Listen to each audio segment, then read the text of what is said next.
The flower shop that bloomed in the rain. Everyone on Marigold Lane agreed that Petal and Stem was a lovely little shop on any ordinary day, but that it became something else entirely once the rain started. The windows fogging soft at the edges, the smell of wet earth and green stems rising up thick and sweet, every bucket of cut flowers seeming somehow to stand a little taller in their water once the sky opened up above them. June had owned the shop for nearly 12 years now, and she had long since stopped questioning why the rain seemed to suit it so well. She simply trusted it, the way she trusted most things about the shop that couldn't be easily explained. Today had carried the particular heavy stillness of an afternoon building toward rain since well before noon,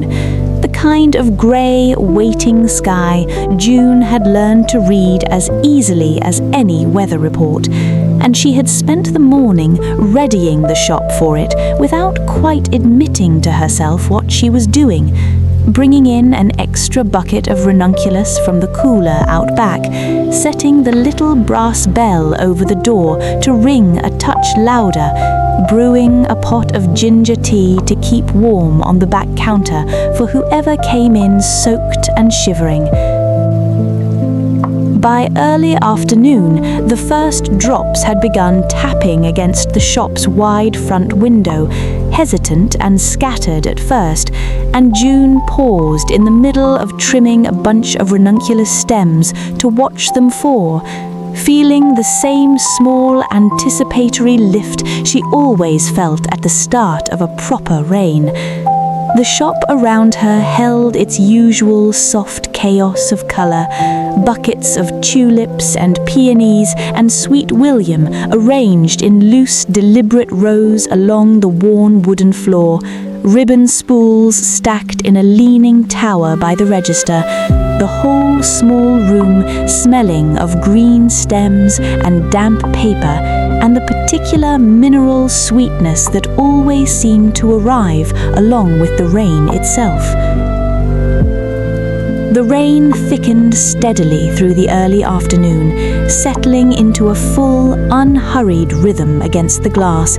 and June moved through her usual rainy day rituals with the same practiced calm she always carried on days like this, turning up the little radio behind the counter to its familiar low murmur, lighting the beeswax candle on the front table that she saved specifically for grey afternoons, setting a stack of clean brown paper wraps within easy reach for whoever came in needing something wrapped quickly against the wet walk home. The old brass bell rang for the first time a little after 1, and Mrs. Okafor came in shaking her umbrella carefully on the mat, the way she always did, making her way straight to the small corner where June kept the potted herbs, rosemary and thyme, and a stubborn little basil plant that never seemed to mind the shop's cooler afternoon light. She came in most weeks around this time, buying little, staying long, and June had long ago decided that some customers were worth having in the shop for reasons that had nothing much to do with what they actually purchased. More customers trickled in as the afternoon wore on, each arrival announced by the brass bell's familiar chime, each one greeted the way June greeted most people who stepped into her shop, with an easy warmth that made no particular distinction between the ones buying a single stem and the ones ordering elaborate arrangements for events months away. There was old Mr. Petrov, who came in every rainy Tuesday for a single sprig of eucalyptus to keep on his kitchen windowsill, insisting, though June had never quite understood why, that eucalyptus only truly smelled right on days exactly like this one.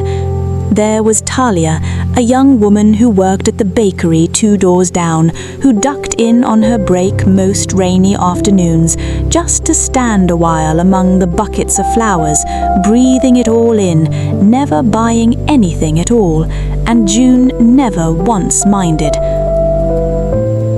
The shop filled slowly but steadily through the early afternoon,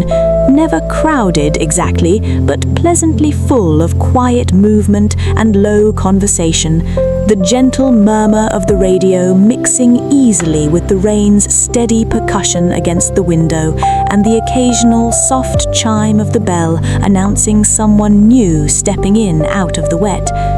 June moved between the counter and the buckets with the unhurried efficiency of someone entirely at home in her own small green kingdom, trimming stems, wrapping bouquets, pausing here and there to answer a question about which flowers might best suit an anniversary or a first apartment, or, in Mr. Petrov's case, simply a rainy Tuesday windowsill. This, she often thought on afternoons exactly like this one, was the whole reason she had left a much more practical, much better paying job years ago to take over this small, slightly leaky, thoroughly beloved shop from its previous owner, an elderly florist named B, who had run it for nearly 30 decades before finally retiring to the coast. There was something deeply satisfying about a room full of people choosing of their own accord to spend a rainy afternoon exactly here, surrounded by color and green growing things, while the whole rest of the gray world hurried past outside the window. It was while restocking the ribbon spools behind the counter that June's hand brushed against something tucked far back on the lowest shelf, behind a box of old floral wire she rarely used anymore. She drew it out carefully and found a small cloth-covered notebook, its cover faded to a soft, indeterminate green, clearly B's, clearly forgotten back there for years, tucked away and never quite gotten around to being properly sorted.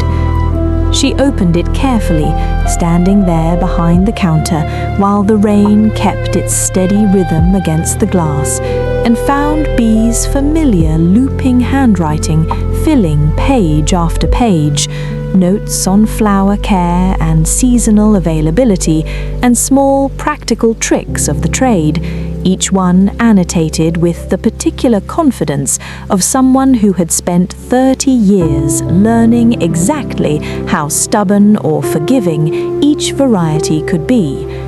Near the very back, tucked between 2 blank pages, June found a folded note in the same familiar hand, addressed simply to whoever keeps the shop after me. She unfolded it slowly, feeling something warm and unexpected rise in her chest, and read B's words for what she realized, with a small jolt, must have been the very first time. A short, plainly written note explaining that the shop had never really been about the flowers themselves, not entirely, but about giving people somewhere soft and unhurried to come stand a while, whatever the reason, on days when the rest of the world felt a little too grey to bear on its own. The flowers do better in the rain because everyone slows down enough to actually look at them, the note ended. Let people linger. That's the whole business, really. June read it twice, eyes stinging faintly, before folding it carefully back along its original crease and tucking it into her apron pocket, deciding it would stay there now, close at hand on every rainy afternoon from here forward. The afternoon wore on unhurried, the rain never once threatening to let up, and June found herself falling into the particular easy rhythm that only ever showed up on days exactly like this one. a rhythm built less around busyness and more around simple, steady presence, moving from bucket to bucket, trimming and wrapping, trading a few quiet words with whoever happened to be lingering nearby, letting the shop's low, warm hum carry everyone gently along together. A young man came in sometime around 3, soaked through despite a jacket clearly not built for this kind of downpour, hovering near the door with the particular nervous energy of someone about to attempt something he hadn't quite planned out. June recognized the look easily enough after 12 years in the business and left him be a while, trimming stems nearby, until he finally admitted, a little sheepishly, that he wasn't entirely sure what flowers a person brought to apologize to their sister after a long, silly argument. June smiled, set down her shears, and spent a happy quarter hour helping him build a small, deliberately imperfect bouquet of whatever seemed most like an honest apology rather than a polished one.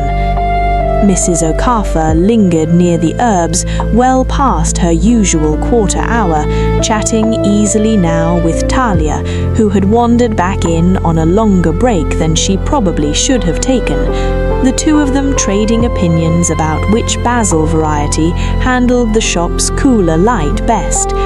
June listened with half an ear while she worked, comforted by the low, familiar murmur of it, the particular music of a room full of people who had, in one unhurried rainy afternoon after another, slowly become something like a loose, easy community around her counter. Outside, the rain had thickened further as the afternoon aged towards evening, the sky gone from pale grey to something deeper and more textured, the shop's front window fogged properly now at its edges, the warm light inside pushing back gently against the darkening, sodden world beyond the glass. June felt, watching it all, the particular contentment that only ever arrived on days like this, a room full of people she genuinely liked, surrounded by flowers doing exactly what Bee's note had promised they would, standing a little taller, smelling a little sweeter, simply because everyone had finally slowed down enough to properly notice them. She began restocking the cooler a little before 5, moving buckets of tulips and ranunculus with practiced hands, while half listening to Mr. Petroff recount for what was probably the dozenth time the exact origin of his rainy Tuesday eucalyptus habit, the story growing a little more elaborate with each retelling, though nobody seemed to mind. Reaching for a fresh bundle of eucalyptus on the high shelf, her fingers found instead a small faded photograph tucked behind a stack of empty terracotta pots, curling slightly at the corners, clearly forgotten there for years. It showed Bea, decades younger, standing behind this same counter on some long ago rainy afternoon, apron dusted with pollen, laughing at whoever held the camera. The shop behind her recognizably the same, and yet subtly different. Different buckets, a different color on the far wall, but the same warm, crowded, rain-soaked feeling filling every corner of the frame. On the back, in the same looping hand as the notebook, someone had written only, "Best kind of day. Full shop, bad weather, everything blooming anyway." June propped the photograph against the register, facing out into the room, deciding it belonged there now, among the shop's other small, quiet treasures, and went back to her restocking with a private smile, feeling, not for the first time this particular afternoon, the strange comfort of standing in exactly the same spot Bea once had, on a day that felt, in all the ways that mattered, remarkably similar. Sometime around 6, the rain thickened further still, arriving in earnest now, drumming hard against the front window with a fuller, more insistent rhythm than it had carried all afternoon. A low roll of thunder moved somewhere beyond the rooftops, distant but unmistakable, and the handful of customers still browsing glanced at once, the way people who have weathered plenty of storms together tend to, sharing a brief knowing look before returning easily to their unhurried browsing. The wind picked up outside, rattling the old wooden sign hanging above the shop's door, and a fresh gust drove the rain sideways against the glass hard enough that a display of tulips near the window trembled faintly in their buckets. June moved to check the door was properly latched against the wind, an old habit from 12 years of exactly these evenings, and found, glancing out at the street, that it had gone nearly empty now, except for the occasional hurried figure dashing between awnings, shoulders hunched against the downpour. "Settling in for the night, by the look of it," Mr. Petrov observed, peering out at the darkening street with his sprig of eucalyptus already carefully wrapped and tucked under one arm, and June nodded, already moving toward the back to check the cooler's door was sealed tight against the damp, feeling the particular satisfaction of a keeper whose small green kingdom was once again exactly where everyone wanted to linger on a night like this. She kept the shop open a little later than usual, official closing time coming and going without much ceremony, since nobody currently browsing seemed in any particular hurry to brave the storm, and June had long ago decided that a full shop on a proper rainy evening was worth far more than the modest savings of closing on schedule. She refilled the ginger teapot, offered a fresh cup to anyone who wanted one, and let the evening simply continue at its own unhurried pace, the rain drumming steady and full against the window, the warm hum of quiet conversation filling every corner of the small room. Mrs. Okafor finally gathered her small paper-wrapped basil plant sometime around 7, pausing at the door to thank June the same quiet way she always did, adding this time a small unexpected comment about how much the shop had always reminded her of her own grandmother's kitchen garden, though she never did explain further, simply nodding once and stepping out into the wet dark with her collar turned up against the wind. Talia and Mr. Petrov lingered a while longer, the two of them settling into one of those easy, meandering conversations that seemed built specifically for rainy evenings with nowhere else to be. And June let them stay, moving quietly around them, wrapping the last of the day's loose stems into small, forgiving bunches destined for the discount bucket by the door, banking the evening's affairs towards their close without any particular hurry to usher anyone out. The young man with the apology bouquet had left hours earlier, bouquet in hand, looking considerably lighter than when he had arrived, and the last of the evening's browsers finally made their own unhurried goodnights a little after 8, the shop slowly emptying the way it always eventually did, no matter how good the storm outside. June stood a moment in the sudden quiet once the door had finally properly closed behind the last of them, listening to the rain's steady rhythm against the window, the low creak of the old building settling around her, the particular hush that only ever arrived after a full, warm evening had wound gently to its close. She began the last small tasks of closing with the same unhurried care she carried through everything else, trimming any stems that wouldn't survive the night, sweeping the floor slowly in the low light, letting the day's accumulated small satisfactions settle properly into her tired shoulders. With the shop finally closed and locked, June made her way up the narrow back staircase to the small apartment above, the same one Bea had lived in for decades before her, its low ceilings and creaking floorboards familiar enough by now to navigate easily even in the dim evening light. The rain sounded different up here, closer somehow, drumming directly against the roof rather than filtered through the shop's wide window below, a fuller, more intimate sound that June had come over the years to find deeply comforting. She made herself a small pot of the same ginger tea she'd kept warm downstairs all afternoon, carrying it to the worn armchair by her own small window, and sat a while simply watching the rain streak down the glass, feeling the particular satisfaction of a long, full day finally winding down toward its close. Thee's notebook and the small folded note sat on the table beside her, along with the old photograph she'd found tucked behind the terracotta pots, and she found herself paging through the notebook again, slowly, in no hurry at all, reading Bee's careful handwritten notes by the low lamplight. Near the middle of the notebook, tucked between a page of instructions for conditioning cut peonies and one on the proper storage of dahlia tubers, June found another folded note she hadn't noticed earlier, shorter than the first, written in the same looping hand. It read simply, "Some days the shop does more good than any of us realize. You never know who needed somewhere soft to stand today. Keep the door open as long as you reasonably can." June read it twice, thinking of the young man's apology bouquet, of Mrs. Okafor's small, unexpected comment about her grandmother's garden, of Talia and Mr. Petrov's easy, unhurried conversation stretching long into the evening, and felt, reading it, a quiet certainty that Bee had somehow already known exactly the kind of day this would turn out to be, decades before it happened.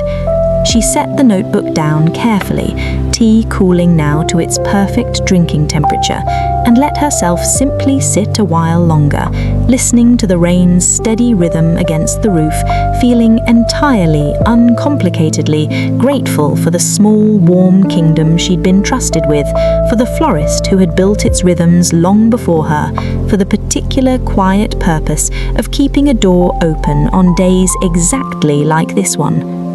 The storm outside showed no sign of easing as the evening wore fully into night, the wind picking up occasionally to rattle the old window panes in their frames, the rain settling into that full, unhurried percussion that June loved best of all, steady and constant enough to eventually stop noticing as separate from silence itself.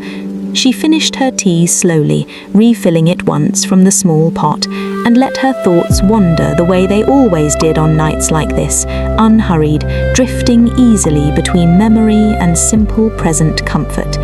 She thought of Bee, retired now to some small coastal town June had never quite managed to visit, and found herself wondering, not for the first time, whether Bee still kept flowers of her own somewhere, whether she still watched the rain the same particular way, waiting for it the way June had come to wait for it herself, year after year, season after season. She thought too of her own future successor, decades from now perhaps, finding this same notebook tucked behind some future version of the terracotta pots, adding her own small careful notes in the margins, leaving her own folded note near the back for whoever came next. The thought didn't feel sad so much as it felt right, part of some much longer, gentler story that the shop itself seemed to be quietly telling, one rainy afternoon at a time. Eventually, tea finished and the evening's last small satisfactions properly settled, June rose to prepare for sleep, moving through the familiar small tasks of the apartment with the same unhurried care she carried through everything else on nights like this. She changed into soft, worn sleep clothes, brushed her teeth at the small basin, and paused a moment at her own tired reflection in the narrow mirror above it, thinking, as she often did up here, that she looked a little more settled into herself each year, something about the particular tiredness the shop always left behind, a good tiredness, the kind earned rather than simply endured. She set the notebook and the small folded notes carefully on her bedside table, along with the old photograph propped against the lamp, and climbed into bed with the rain's steady rhythm filling the small dark room, drumming against the roof directly above her in a sound she had long ago stopped finding anything but deeply comforting. The heavier blanket at the foot of the bed went mostly unneeded tonight, the apartment holding its warmth well against the storm outside, though she pulled it up partway regardless, out of habit more than actual need. If she dreamed, the dreams left no mark on her sleeping face, no furrow of worry, no small restless movement, only the occasional soft exhale, the occasional shift of a shoulder settling deeper into the pillow, the unmistakable stillness of someone entirely, thoroughly at rest after a day well spent. The old building, for its part, seemed to settle too, its familiar creaks growing quieter as the night wore fully into its deepest hours, the rain outside continuing its gentle, unhurried rhythm against the roof, patient and constant, asking nothing of the sleeping street below, except that it simply let the water fall. Somewhere out past the rooftops, the storm moved slowly on toward the next town over, carrying its low, steady voice away into some other night, some other rooftop, some small green shop perhaps, waiting the way June's always had, for whoever needed somewhere soft to stand until it passed. Toward dawn, the rain thinned at last to something barely more than mist, drifting low along the wet street outside, rather than falling from any clear direction, and the light that crept between the buildings came the color of a dove's wing, pale and soft-edged, unhurried in the way all light seems to be after a long night of storm. June woke slowly, the way mornings after a good rain always seemed to arrive, without any sharp edge to the transition, simply drifting up out of sleep, the way sleep itself had arrived hours before, layer by gentle layer. For a while, she lay still, listening to the hush that had replaced the night's noise. No more wind against the glass, no more thunder rolling somewhere beyond the rooftops, only the faint, companionable drip of rainwater finding its way off the eaves outside, and beneath it, somewhere close, the small, industrious chatter of a sparrow that apparently decided the storm was over long before the sky had quite agreed. She rose without hurrying, dressed simply, and made her way down the narrow back staircase to the shop below, the smell of yesterday's green stems still lingering faintly in the cool morning air, mixing now with the clean, green-washed scent drifting in from the street outside as she unlocked the front door and propped it open to let the morning in properly. The street outside looked washed entirely clean, puddles catching the pale early light in scattered silver patches, the old cobblestones dark and glossy where the rain had settled into every crack and seam. A few early risers moved past on their way to work, nodding a familiar good morning as they passed the shop's freshly opened door, and June nodded back, feeling the particular satisfaction of a keeper standing at the threshold of her own small green kingdom, ready once again for whatever the day happened to bring. She began the morning's first round of fresh water with the same unhurried care she always used, moving from bucket to bucket, trimming stems that needed trimming, while the little radio worked through its familiar low murmur behind her, and propped the old photograph of Bee up on the counter where it would stay from now on, facing out into the room, keeping its own quiet watch over whoever came through the door next. Mr. Petrov was the first customer in, shaking the last of the morning's dampness off his coat, making his way straight to the eucalyptus the way he always did, and June cut him a fresh sprig without asking, the way she always had, the way she suspected Bee had cut it for him for years before that. "Good rain last night," he said, the way he sometimes did, more observation than conversation, and June smiled, glancing toward the notebook still sitting on the shelf behind the counter, its small folded notes tucked safely inside. The best, she agreed, and meant it entirely, already looking forward in some small, unhurried corner of her mind to whichever storm happened to roll through next, and all the quiet, ordinary blooming it would surely bring with it. That, she thought, wiping down the counter one more unhurried time before the morning's small crowd began properly arriving, had all the shop had ever asked of her.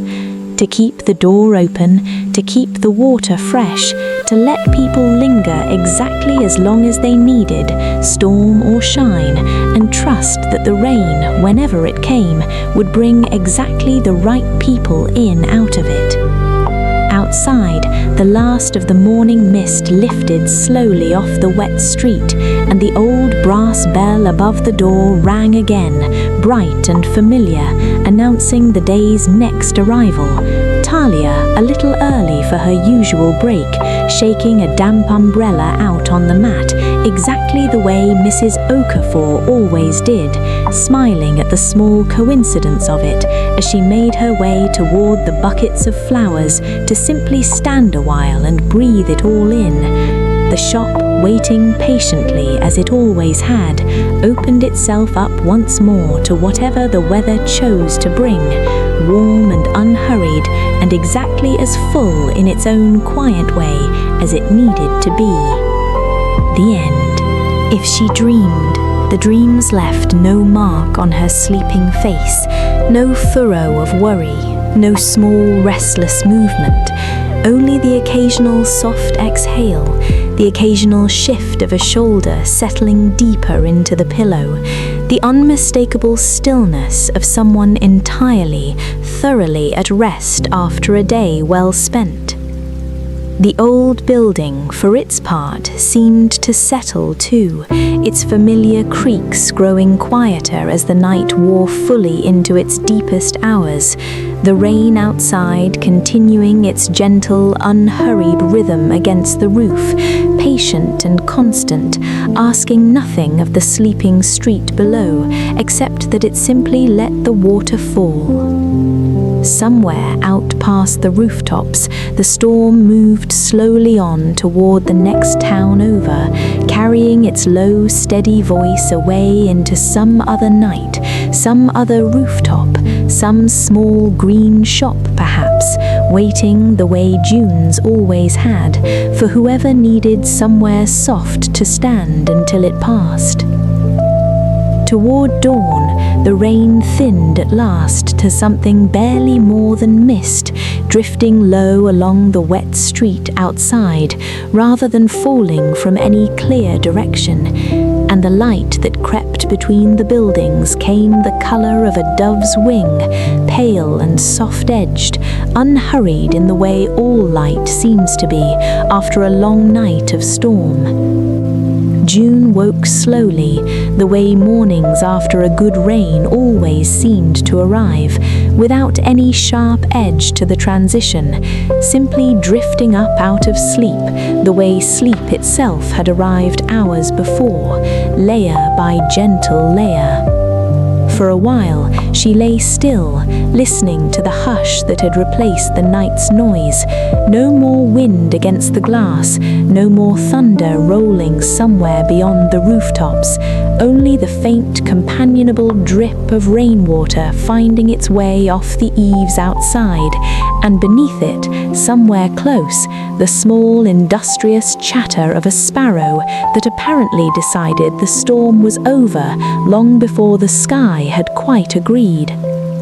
She rose without hurrying, dressed simply, and made her way down the narrow back staircase to the shop below, the smell of yesterday's green stems still lingering faintly in the cool morning air, mixing now with the clean, green-washed scent drifting in from the street outside as she unlocked the front door and propped it open to let the morning in properly.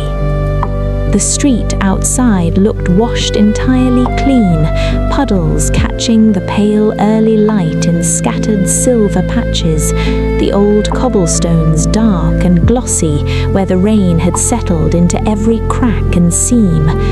A few early risers moved past on their way to work, nodding familiar good morning as they passed the shop's freshly opened door, and June nodded back, feeling the particular satisfaction of a keeper standing at the threshold of her own small green kingdom, ready once again for whatever the day happened to bring. She began the morning's first round of fresh water with the same unhurried care she always used, moving from bucket to bucket, trimming stems that needed trimming, while the little radio worked through its familiar low murmur behind her, and propped the old photograph of Bee up on the counter, where it would stay from now on, facing out into the room, keeping its own quiet watch over whoever came through the door next. Mr. Petrov was the first customer in, shaking the last of the morning's dampness off his coat, making his way straight to the eucalyptus the way he always did, and June cut him a fresh sprig without asking, the way she always had, the way she suspected Bee had cut it for him for years before that. "Good rain last night," he said, the way he sometimes did, more observation than conversation, and June smiled, glancing toward the notebook still sitting on the shelf behind the counter, its small folded notes tucked safely inside.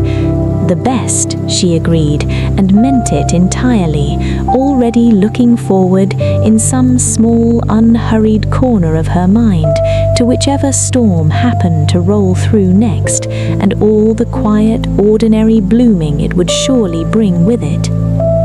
That, she thought, wiping down the counter one more unhurried time before the morning's small crowd began properly arriving, had all the shop had ever asked of her. To keep the door open, to keep the water fresh, to let people linger exactly as long as they needed, storm or shine, and trust that the rain, whenever it came, would bring exactly the right people in out of it.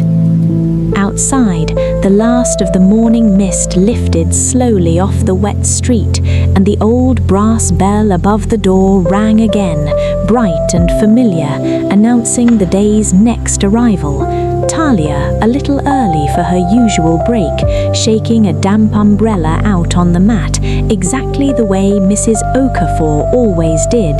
smiling at the small coincidence of it as she made her way toward the buckets of flowers to simply stand a while and breathe it all in. The shop, waiting patiently as it always had, opened itself up once more to whatever the weather chose to bring, warm and unhurried, and exactly as full in its own quiet way as it needed to be. The end.